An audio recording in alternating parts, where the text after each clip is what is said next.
will all be 5th grade students for me for the rest of the next 25 minutes. And I'm just going to start off with showing you some pictures of some animals. And you guys just think about, you know, maybe some of the similarities or anything like that. Okay, so we've seen the dog, we have some rabbits, we have a cute fat cat, monkeys, and a horse. Okay, what can you tell me about these animals that we just looked at really briefly? They're all mammals. Yes, exactly. Right on. What other things are they that might they have in common? Tails. They have tails, yeah. Some of them, yes. Yeah. Great. Okay. So, I'm going to ask you one more question here. It says, okay, so you had mentioned that these are all mammals, okay? What is considered a mammal? Do you know what might be some of the traits that mammals have?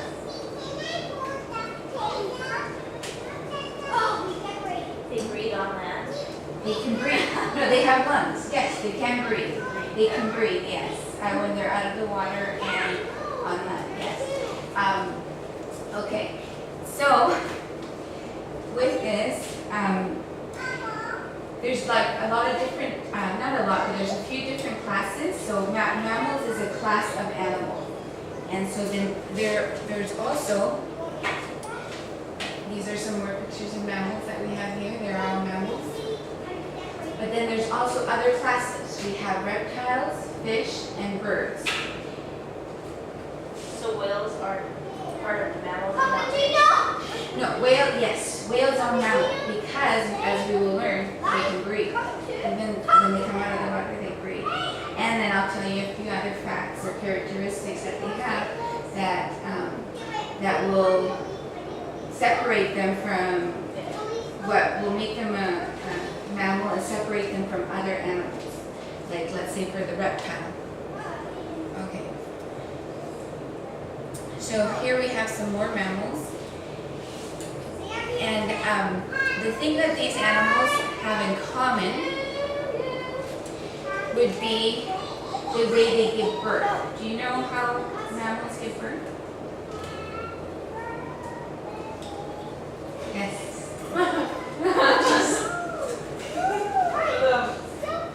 Not from an egg. Not from egg. They give 5 babies. Yeah, I know it's kind of an awkward question, but yeah. So they majority of them, except for the exception of 2, have live babies. So, and then also, how do they stay warm? What's that?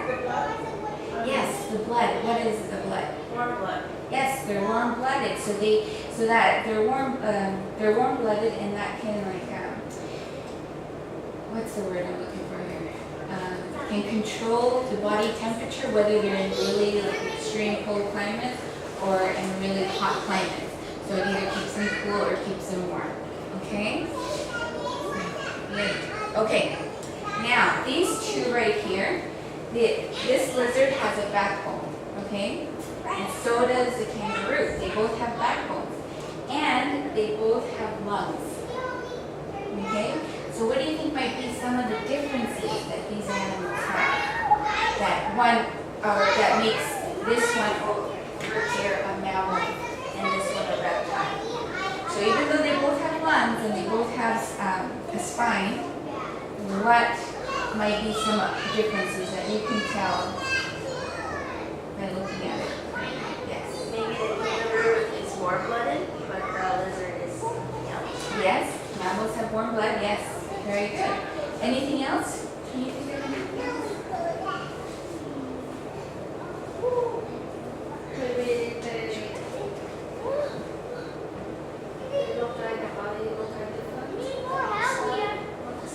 The outside of the body, yes. They have, this one has hair, and this one's kind of scaly. Yes, they have hair. Okay. Great. All right. So, the main two characteristics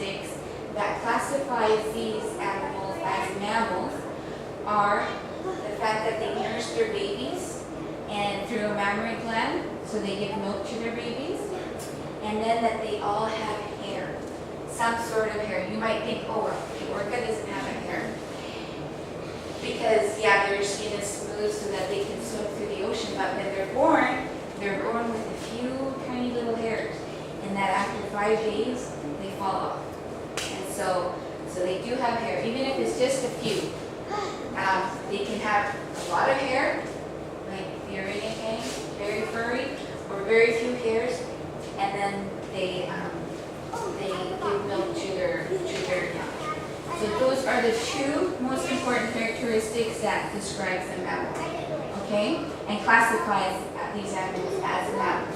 Now, there's a lot of other characteristics that all of these animals have. For instance, they all have like limbs, they all have arms, they all have legs. Some of them might have like fin, or they have fins or flippers to help them. So, but they all have some type of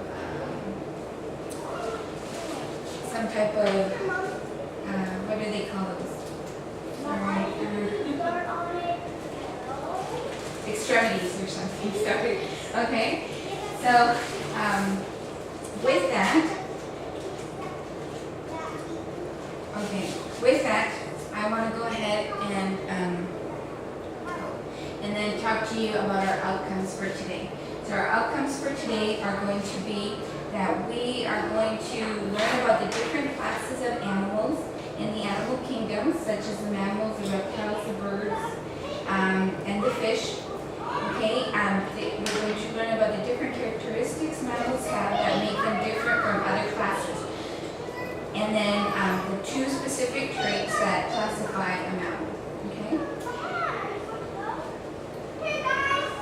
So,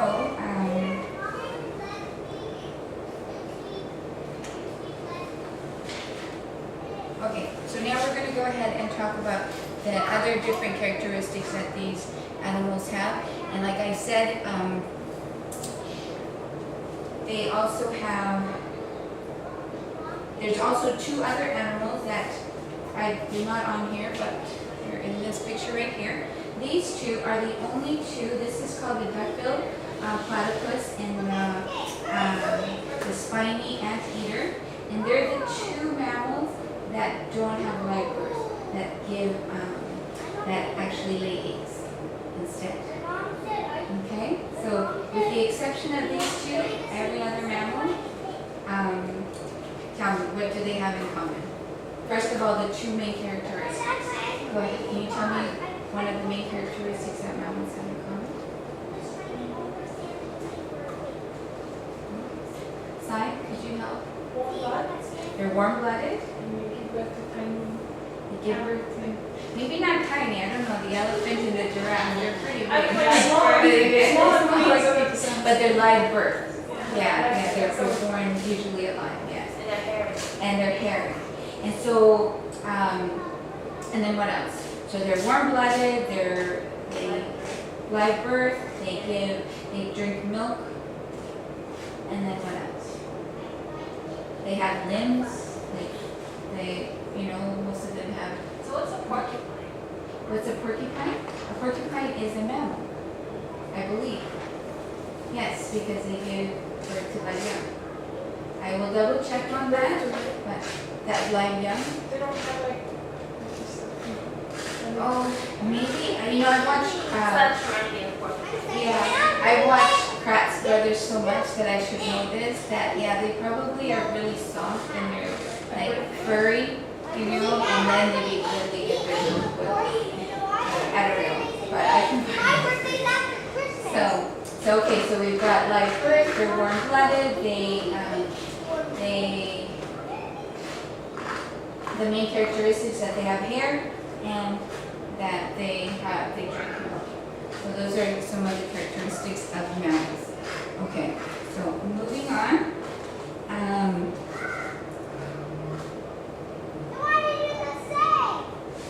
Okay. Oh, I just lost my word, but that's okay. Moving on, we will go ahead and talk about some of these other mammals. Some mammals have teeth. Some have like really, big teeth that can rip things apart, like the carnivorous. Some mammals don't have any teeth, like the anteater over here, and they just have a tongue that use to eat. Some mammals, there's only one mammal that can fly, and we have here the bat. Okay, and then the sloth has no teeth, I believe, as well.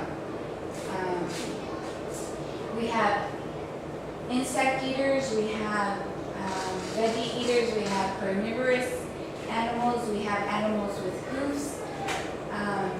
We have a lot of different types of mammals. And I want to show you this little clip, and this little clip will explain things a lot better, and will put everything together for you in regards to mammals, okay?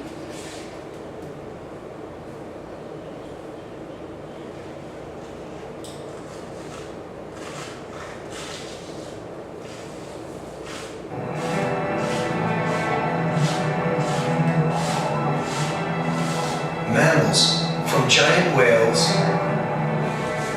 to small mice to great apes, much like ourselves, are among the most advanced of Earth's creatures. All mammals share two traits. We feed our young with mother's milk, and we have hair, more or less. Mammals nursing their young produce fewer offspring than other animals. But the youngsters have a much higher rate of survival than newly hatched birds, reptiles, and insects.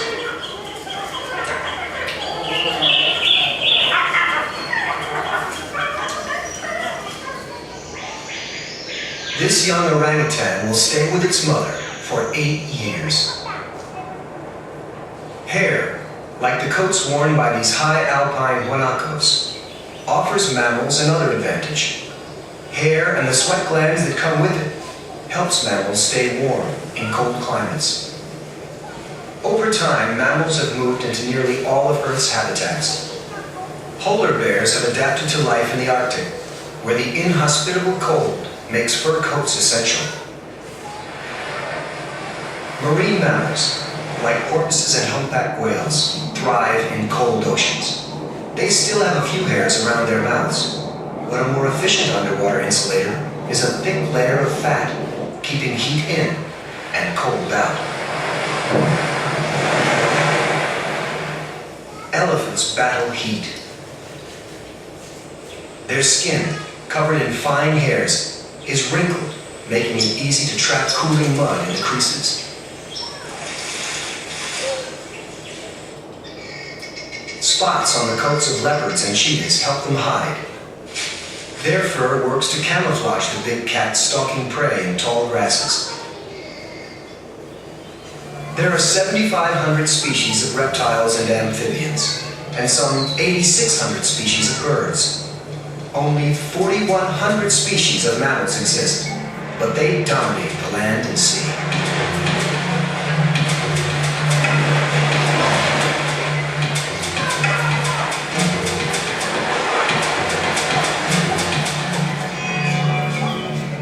Mammals have evolved with greater speed and agility than most other animals.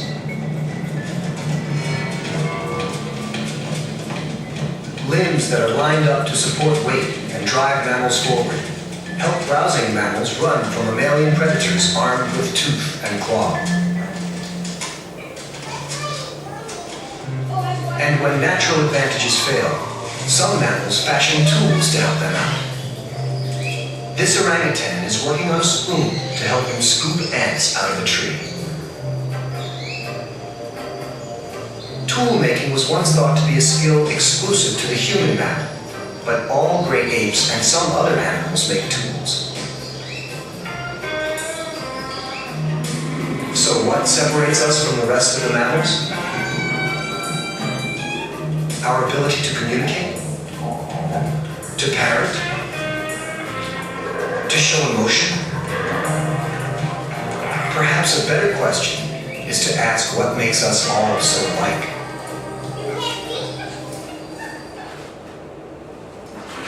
Great.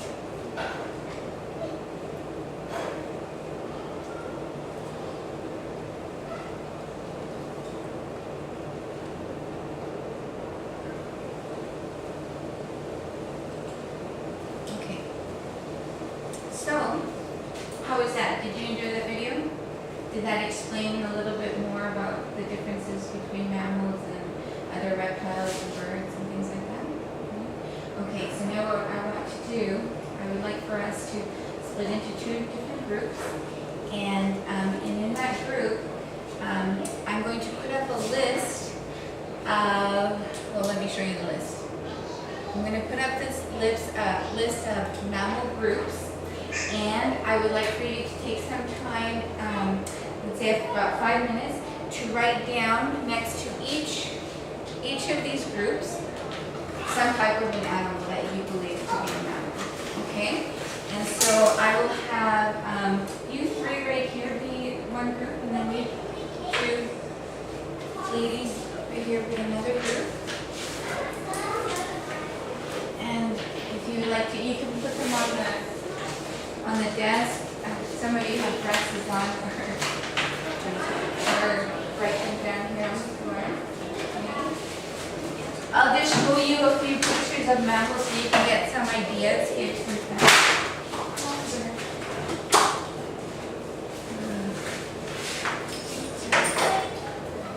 Okay, so we have some mammals here. We've got these guys right here. These ones over here. And then some of those. And I'm sure you know what some of the mammals So these are. are all categories? Yes, these are all categories, different groups. So then you would, next to marine, what would be a marine mammal that you would think of? Dolphin. Dolphin, yes. Yes, the orca, the biggest dolphin.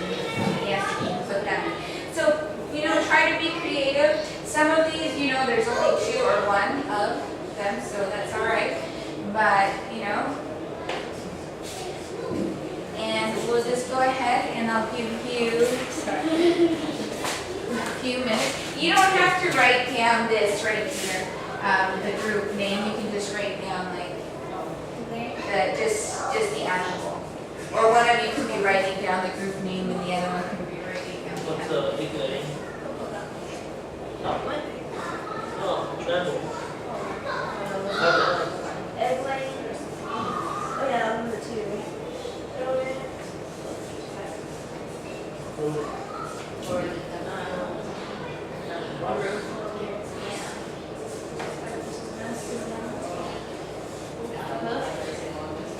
What's a horse? Pardon me? Oh, what about Oh, like a a bull? like a bull? Yes. Horses, yeah, they all What about have. elephant? They don't have a horse, but elk, deer, moose, yeah. Primates. I don't know. Coyote? Oh, monkeys. Marsupials. No idea. Teacher, Yes. what's a marsupial? Marsupials? That would be. I'll give you this answer. This is hard. That would be that. That's an an animal. nocturnal. What about an owl? An owl. An owl is a bird. I believe. Oh, this is stuff I don't know. Flying. We've got that too. Yeah, we should do, flying bird. Oh, sorry, not marsupials. Marsupials are not bats. Flying is marsupials. Sorry, let me see. Hold on, give me 1 second. I will give you the answer to marsupial. Flying is bad.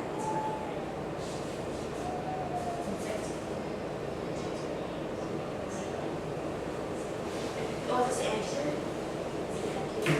Hey, copy us. Trunk nose, that's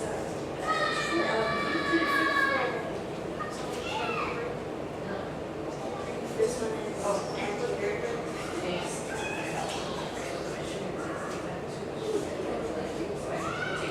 Toothless. This one's so. Wait, there was one.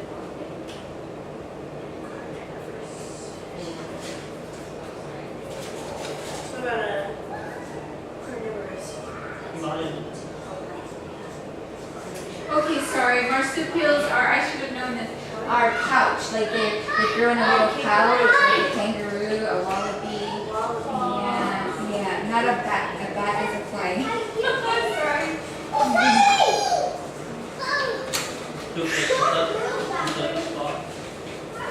Wait, does sloths have teeth? No? What's that? Yeah, they're toothless. That's I'm listening. How are we doing? We're good? Right, you need this, you're done? Okay, fantastic. Okay, now if you could, share some of the animals. This group, go ahead and share some of the animals that you've come up with. And let's see if we have anything different with this group, if you've come up with something different. Okay, go ahead. So whale for marine. Okay. We said a platypus for egg laying. Yes, that's Bill Platypus. Yes, very good. Okay. And what does it say? Bats. Rats. Oh, rats. Rats, yeah. Mm-hmm. For rodents. Horse for food. Ape for primates. Kangaroo for marsupials. Bats for flying. Anteater for insect eating. Elephant for trunk nose and sloth for toothless. Lions for pilots. Very good. Excellent. We have everything the same except for hoof. We have cows. And Okay. rodent, we have mouse. Mouse? Okay. Excellent. Good. Oh, let me give you another one for the egg laying. It's a platypus and the spiny anteater. It's a very tiny little spiny anteater. Okay. Great. Okay. Fantastic. Thank you. Thank you. Okay. Okay. So, I want to just do a quick discussion so that I can show you this last little video in closing. But with our discussion, now we've talked about mammals, we've talked about some of the features of the mammals, but now I'd like to talk about some of maybe the adaptations that these animals have had to have over the years. For instance, the giraffe, there was a long-necked giraffe, short-necked giraffe, but the short-necked giraffes ran out of food. They had the food down at the lower level, ground level, and that food diminished. Other animals are down there, so they died off. And so the one that's been able to survive through decades are the giraffes that we see now, the long-necked giraffes. So my question to you would be, and I'll give you a second to think about this, what are some of the adaptations that us as humans have had to make throughout the years, to adapt to our environment that we live in now? Just think about that.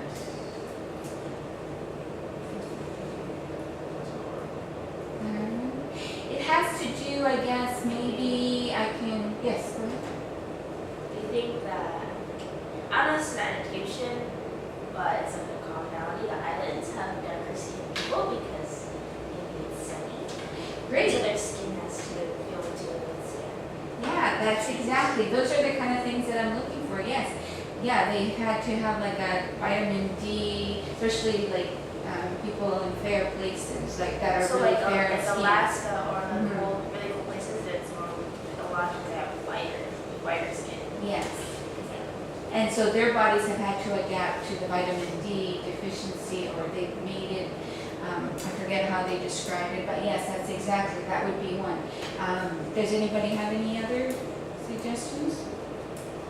You know how the mountains, the atmosphere a bit different? Uh-huh. People in higher places can breathe, like, I don't know, their lungs are bigger because of, Exactly, yes, you're right, exactly. Yes, people from the mountain or from the Arctic, if you notice, they're shorter, they're stockier, because of the elevation, because of the coldness. They have to pump the blood faster through their bodies to keep them warm.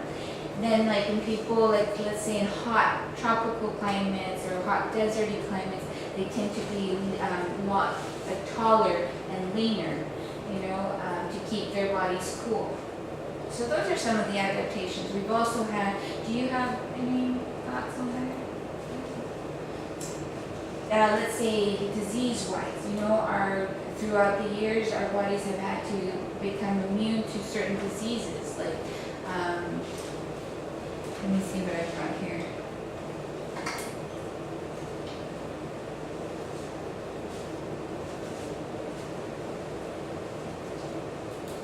Let me see, sorry.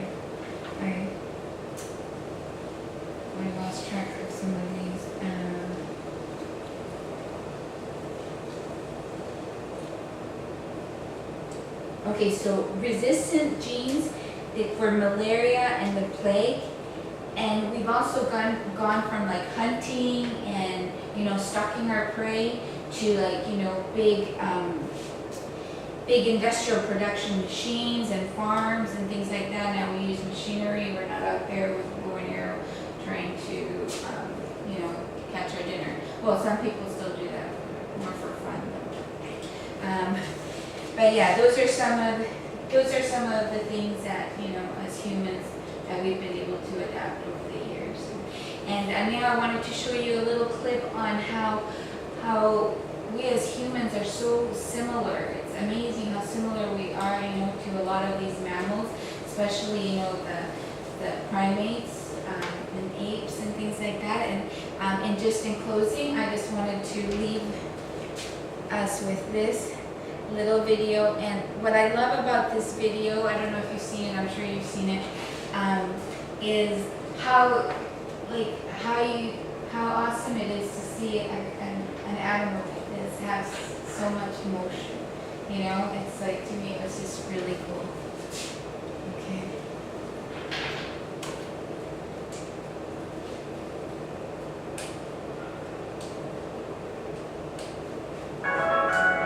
Hey guys, my name is Aiden Alexander, and apes are big comedy fans.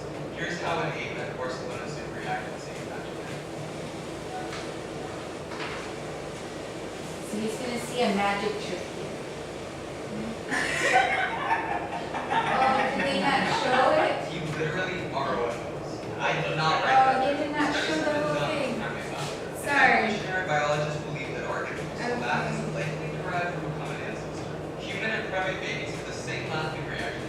Unfortunately, it's still not known whether the orangutan was expressing joy with his laughter or bewilderment. For example, this could just be the primate version of how people react to David Blaine. To joy with his laughter or bewilderment. For example, this could just be the Okay. So in this video, what they had shown, I put down the wrong clip, but he had put a little ball inside the cup and put the lid on it, and then he showed the orangutan and he closed the lid, and then he hid it, and then he took the ball out and put the lid back on, and then he showed. So what you saw is when he opened the lid back up and the orangutan saw that there was no ball inside there, and he was like, and he falls over. It was really cute, but anyways, to me, it was just an awesome thing to see. And like he said, it's like we're not sure if he was showing joy or what emotion he was showing, but the orangutan was showing some emotion there. I thought he was just like, oh my gosh, this is crazy. Anyways, and that's it.